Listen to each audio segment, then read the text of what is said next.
বাংলাদেশ জামাতে ইসলামীর ১৯ তারিখে জাতীয় মহাসমাবেশ সোহরাওয়ার্দী উদ্যান থেকে আগামী জাতীয় সংসদ নির্বাচনের ইশতেহার আংশিক ঘোষণা শুরু করে দিয়েছে।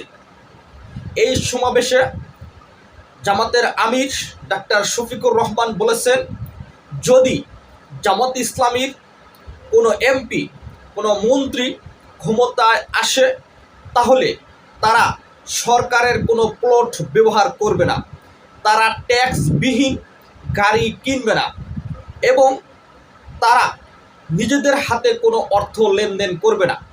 সর্বশেষ তাদের মাধ্যমে রাষ্ট্রের যে অর্থের বিনিময়ে কাজ করা হবে, সর্বশেষ সেই অর্থের হিসাব 18 কোটি জনগণকে দিতে হবে। এটাই করে দেখাবে বাংলাদেশ জামাত ইসলামী, ইনশাআল্লাহ।